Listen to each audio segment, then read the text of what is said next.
Hello everyone, welcome to shine India RK tutorial. నేను మీ RK సన్ని. Friends, ఈరోజు మనము మహాత్మా గాంధీ జాతీయ గ్రామీణ ఉపాధి హామీ పథకానికి సంబంధించినటువంటి పూర్తి వివరాలు కూడా ఈ క్లాస్లో మనము చర్చించుకుందాం ఫ్రెండ్స్. ఓకేనా? పథకము ఎప్పుడు ప్రారంభమైంది, అమలు తీరు ఎలా ఉంది, అసలు దీని ముఖ్యమైనటువంటి ఉద్దేశం ఏంటి, ఓకేనా, ప్రాముఖ్యత మరియు పథకం అమలు తీరు, అంతేకాకుండా కనీస వేతనాలు ఎంత చెల్లించడము జరుగుతుంది, అంతేకాకుండా వివిధ సంవత్సరాలలో ప్రవేశపెట్టిన బడ్జెట్లలో ఎంత మొత్తము కేటాయింపు అనేది జరిగిందో, ప్రజెంట్ ఇయర్లో కూడా ఎంత కేటాయించారు అని చెప్పేసి మొత్తం వివరాలు కూడా మనం ఈ క్లాస్లో తెలుసుకుందాం ఫ్రెండ్స్. ఓకేనా? చాలా చాలా ఇంపార్టెంట్. యూపీఎస్సీలో చూసిన, యూపీఎస్సీ సివిల్స్లో చూసిన, ఏపీపీఎస్సీ, టీఎస్పీఎస్సీ ఏ ఎగ్జామ్లో అయినా కూడా దీనిపైన చాలాసార్లు క్వశ్చన్స్ అడగడం అనేది జరుగుతుంది. అంతేకాకుండా గ్రామీణాభివృద్ధి, లైక్ ఏంటంటే ఫర్ ఎగ్జాంపుల్ పంచాయతీ కార్యదర్శి పేపర్ 2 ఉంది కదా, సో అందులో దీని గురించి ఖచ్చితంగా 3-4 క్వశ్చన్స్ వచ్చే అవకాశం అనేది ఉంటుంది. ఎవ్రీ ఇయర్ అడుగుతున్నారు, అంటే ఎవ్రీ ఎగ్జామ్లో అడగడం అనేది జరుగుతుంది. పంచాయతీ కార్యదర్శిలో కావచ్చు, గ్రూప్ 1 ఎగ్జామ్లో కావచ్చు, గ్రూప్ 2లో కావచ్చు, దీన్ని బాగా స్ట్రెచ్ చేయడం జరుగుతుంది ఫ్రెండ్స్. ఓకేనా? అందువలన దీనిపైన కొంచెం గ్రిప్ తెచ్చుకోవాల్సిన అవసరము ఎంతైనా ఉంది. అందుకోసం అని చెప్పేసి స్టూడెంట్స్ చాలామంది కామెంట్ పెట్టారు ఫ్రెండ్స్, కామెంట్లో సరే చేయండి అని చెప్పేసి. సో ఒక 1 by 1 టాపిక్స్ అన్నీ కంప్లీట్ చేయడం అనేది జరుగుతుంది ఫ్రెండ్స్, ఏం టెన్షన్ పడొద్దు. ఓకేనా? సో ఈరోజు మాత్రము దీనికి సంబంధించినటువంటి పూర్తి వివరాలను మనం ఈ క్లాస్లో చర్చించుకుందాం ఫ్రెండ్స్. ఓకేనా? క్లాస్లోకి వెళ్దాం. మహాత్మా గాంధీ జాతీయ గ్రామీణ ఉపాధి హామీ పథకము, దీనినే Mahatma Gandhi national rural employment guarantee programme అని కూడా ఇంగ్లీష్లో పిలుస్తారు. సో ఇది ఎప్పుడు ప్రారంభించారు? మరి ప్రారంభము 2005లో చట్టం చేశారు. అంతేకాకుండా దీని యొక్క ప్రణాళిక కాలం ఎప్పుడు? మరి 10వ పంచవర్ష ప్రణాళిక కాలంలో దీన్ని ప్రవేశపెట్టడం జరిగింది. సో మరి ఎప్పుడు అమలు చేశారు? 2006 నుంచి. ఓకేనా? 2005లో చట్టం చేస్తే 2006 నుంచి దీన్ని అమలు చేయడం అనేది జరుగుతుంది. ఎప్పుడు మరి? 2006 ఫిబ్రవరి 2వ తేదీన ఆంధ్రప్రదేశ్లోని బండ్లపల్లి, అనంతపురంలో దీన్ని ప్రారంభించడము జరిగింది. Important question friends. మరి ఉద్దేశం ఏంటి? ముఖ్యమైన ఉద్దేశము, ప్రతి పేద కుటుంబంలోని శ్రామికులకు సంవత్సరంలో కనీసము 100 రోజుల పనిని కల్పించడము. ఎన్ని రోజులు ఫ్రెండ్స్? 100 రోజులు. కానీ గమనిక, నోట్ పాయింట్, ప్రస్తుతము ఆంధ్రప్రదేశ్లో 150 పని దినాలను కూడా కల్పించడము జరుగుతుంది. ఓకేనా? యాక్చువల్గా అయితే 100 రోజులనే కల్పించాలి, కానీ ఆంధ్రప్రదేశ్ ప్రభుత్వం మాత్రము 150 పని దినాలను కూడా కల్పించడము జరుగుతుంది. నెక్స్ట్ వన్, ఈ చట్టాన్ని మొదటిసారిగా ప్రతిపాదించిన వారు పివి నరసింహారావు గారు. ఓకేనా? అప్పుడు పిఎంగా ఉన్నటువంటి పివి నరసింహారావు మొదటిసారిగా దీన్ని ప్రతిపాదించడము జరిగింది. ఓకేనా? ముఖ్య అంశాలు చూద్దాము.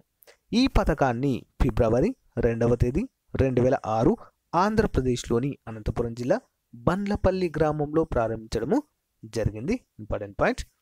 సో అక్టోబర్ 1, 2009లో ఓకేనా, ఎన్ఆర్ఈజిఏ పథకము, ఎంజీఎన్ఆర్ఈ అంటే Mahatma Gandhi national rural employment guarantee programme చట్టంగా పేరు మార్చడము జరిగింది. అంటే గతంలో ఉన్నటువంటి ఎన్ఎఫ్ఎఫ్డబ్ల్యూపి మరియు ఎస్జిఆర్వై పథకాలను ఇందులో విలీనము చేయడము జరిగింది ఫ్రెండ్స్. ఓకేనా?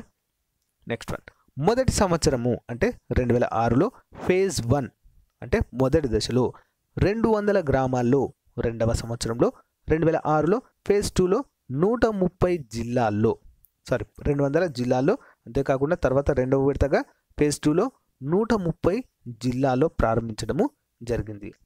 ఇప్పుడు అది 2006లోనే 2 విడతలుగా దీన్ని ప్రారంభించడం జరిగింది. మొదటిసారి 200 జిల్లాలో, రెండవసారి 130 జిల్లాలు దీన్ని ప్రారంభించారు.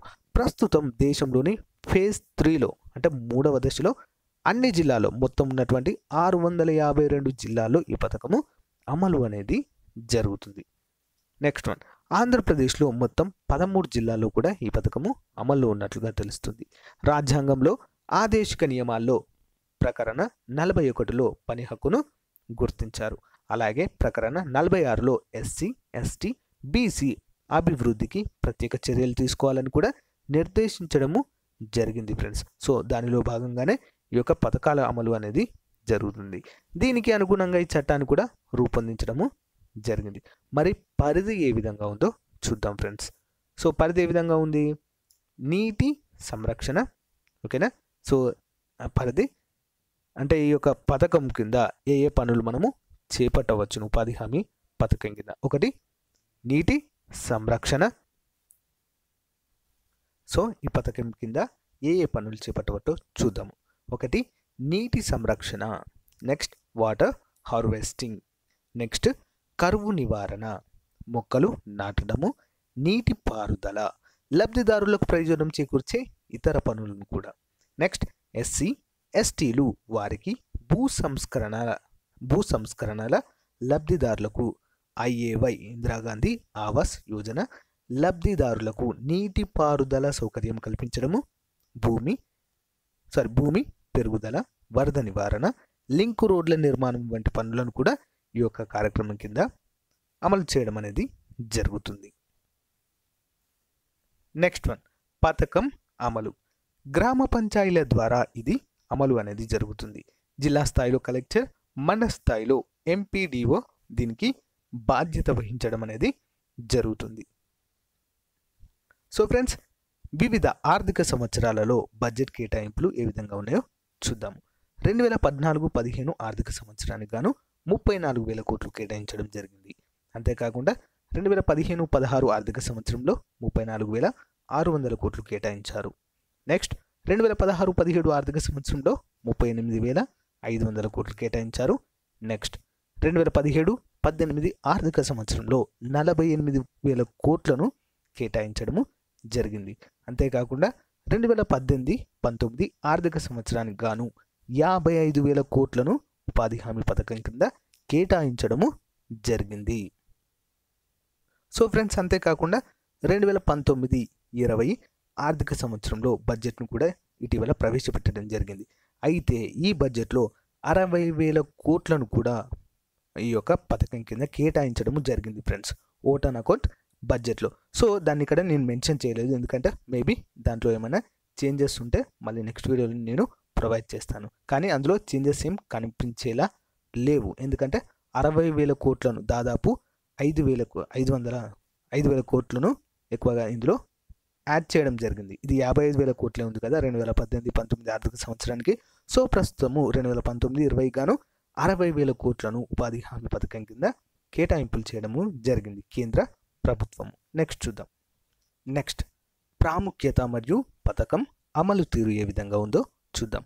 వృత్తి నైపుణ్యాలు అన్స్కిల్డ్ బేర్ఫుట్ లేకుండా శ్రామిక శ్రమ చేయడానికి సిద్ధపడే వయోజనులకు ఈ చట్టం ద్వారా హామీ ఇవ్వడం అనేది జరిగింది. దరఖాస్తు చేసుకున్న ప్రతి వ్యక్తికి 15 రోజుల లోపలనే ఉపాధి అనేది చూపించాలి, లేనిచో నిరుద్యోగ భృతి పొందే హక్కు అనేది ఉంటుంది. ఎన్ని రోజుల్లో ఫ్రెండ్స్? చాలాసార్లు ఎగ్జామ్లో అడిగారు, అది 15 రోజుల లోపే ఉపాధిని అనేది చూపించాలి దరఖాస్తు చేసుకున్నటువంటి వ్యక్తికి, ఓకేనా. 15 రోజుల లోపల వేతనం చెల్లించాలి, ఆలస్యమైతే నష్టపరిహారం పొందే హక్కు కూడా ఈ యొక్క లబ్ధిదారులకు అనేది ఉంటుంది. సో మరి దీని యొక్క ముఖ్య ఉద్దేశం ఏంటి?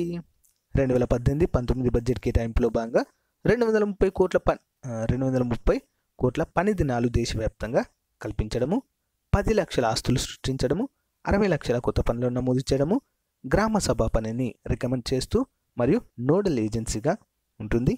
ఉపాధి కల్పనలో మహిళలకు 3వ వంతు పనిని కల్పించాలి. చట్టంలోని అంశాలను ఉల్లంఘించిన వారికి నేరారోపణ జరిగితే 1,000 రూపాయల జరిమానా కూడా విధించవచ్చు. ఇంపార్టెంట్ క్వశ్చన్ ఫ్రెండ్స్, ఇది చాలాసార్లు ఎగ్జామ్లో అడుగుతున్నారు. ఇది ఉపాధి హామీ పథకంలో నేరారోపణ జరిగినట్లయితే అతనికి జరిమానా ఎంత విధించవచ్చు? 1,000 రూపాయలు.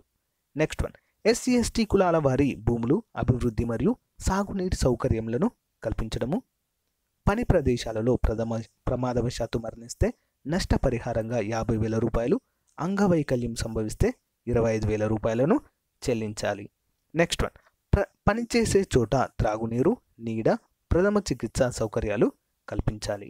నెక్స్ట్ ఈ విధులను కేంద్ర నిధుల ప్రవాహాన్ని కేంద్ర ఆర్థిక నిర్వహణ సంస్థ సెంట్రల్ ఫైనాన్షియల్ మేనేజ్మెంట్ సిస్టమ్ పర్యవేక్షిస్తుంది. సో ఈ పథకం యొక్క అమలుకు సంబంధించి రాగస్ సాఫ్ట్వేర్ ద్వారా సమగ్ర సమాచారాన్ని పొందుపరిచి నియంత్రించడం అనేది జరుగుతుంది. ఇది ఇంపార్టెంట్ ఫ్రెండ్స్. ఇది రాగస్ సాఫ్ట్వేర్.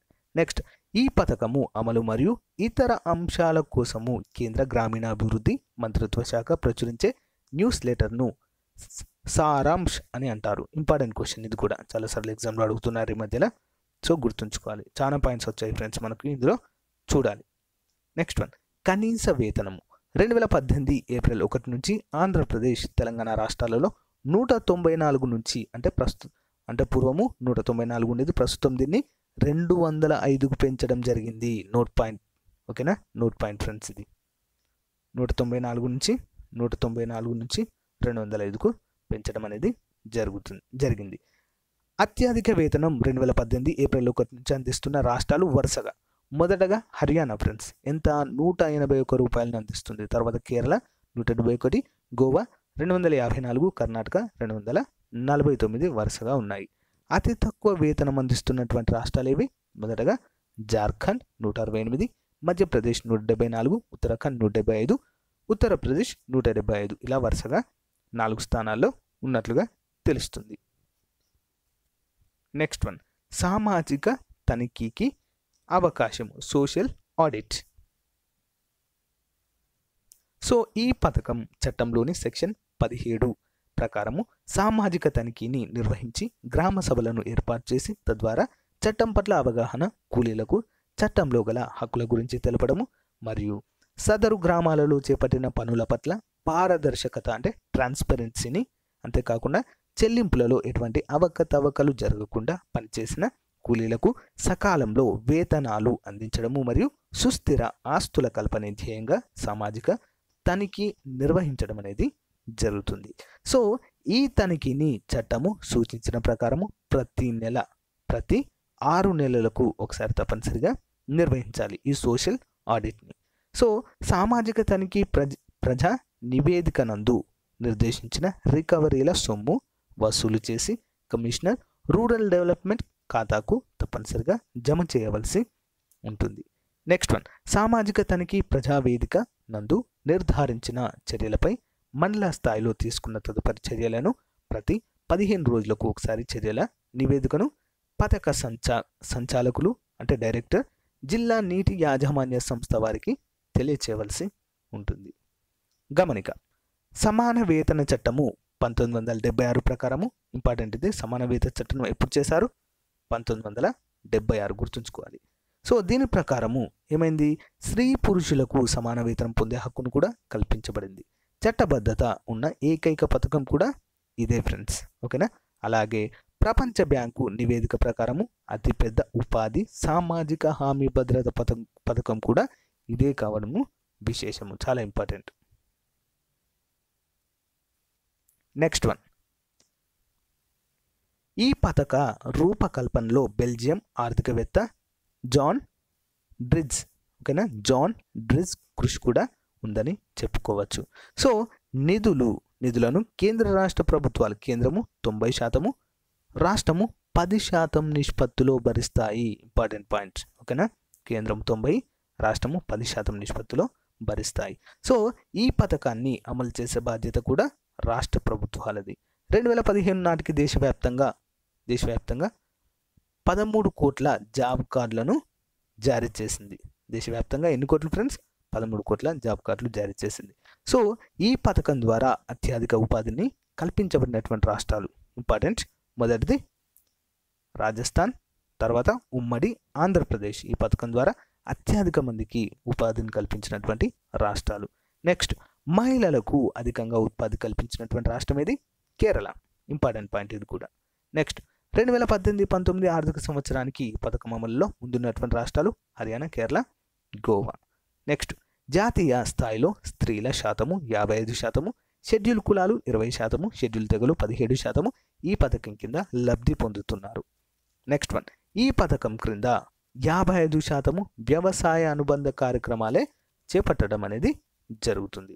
ఓకేనా ఫ్రెండ్స్, ఇంతటితో మనము మహాత్మా గాంధీ జాతీయ గ్రామీణ ఉపాధి పథకానికి సంబంధించినటువంటి పూర్తి వివరాలు చాలా క్షుణ్ణంగా తెలుసుకోవడం అనేది జరిగింది. అన్ని పోటీ పరీక్షలకు ఇప్పుడు ఇందులోంచి ఏ క్వశ్చన్ అడిగినా కూడా మీరు ఈజీగా టక్న సమాధానం చెప్పే విధంగా ఉంటుంది. 1-2 సార్లు చూడండి, సింపుల్, సరిపోతుంది.